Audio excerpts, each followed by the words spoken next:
quite interesting that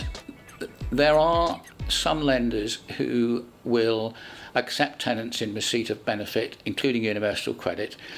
And one of those lenders is Paragon, who are one of the most professional lenders in the buy-to-let market.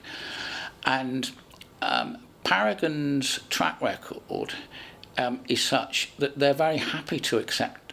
landlords who have tenants in receipt of benefit, because they have found that there is no difference in the delinquency rate of mortgages where the landlord has a tenant in receipt of benefits. And Paragon have one of the lowest arrears records in the business. Now, I think it's also true from other statistics I've seen, particularly since the introduction of universal credit, that there is an increase in arrears where the tenant is in receipt of universal credit. So the fact that Paragon are finding that there is no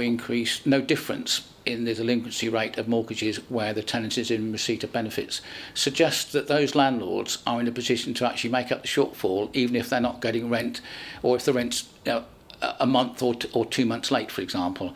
So yes, there are lenders who will be quite happy to accept a mortgage where the property is going to be let to tenants in receipt of benefit, including universal credit. The situation where the landlord is letting or planning to let to a tenant in receipt of benefits, or where the tenant starts receiving benefits after they took out the initial tenancy, can be quite complicated. Now, a lot of lenders have as part of their criteria the fact that they will not lend where the property is going to be let to somebody in receipt of benefits. And I think that it's really important that if on a new purchase or a remortgage the borrower intends to let to somebody in receipt of benefits, they must tell the broker that's the case, and the broker can then make sure the mortgage is placed with a lender that will accept that type of tenant. However, where that becomes an issue is either if the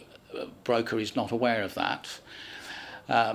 or where the tenant was not originally in receipt of benefits, but during the tenancy does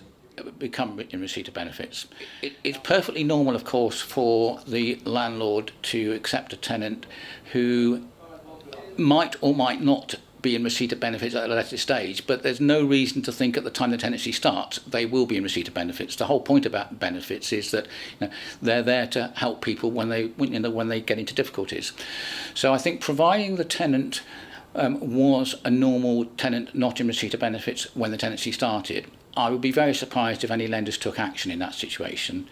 If, however, the landlord starts a tenancy with somebody who's in receipt of benefits and their mortgage is with a lender that stipulates in their criteria that's not acceptable, then I think they are opening themselves to action from the lender if the lender finds out that's happening, and whether the lender does or not will depend on circumstances.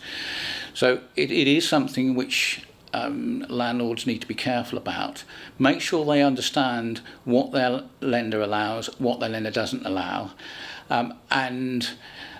providing they comply with all the rules at the start of the tenancy, I don't think they're going to have a problem. If they flout the rules by accepting a tenant who is on benefit when they start the tenancy, then I think they are asking for trouble.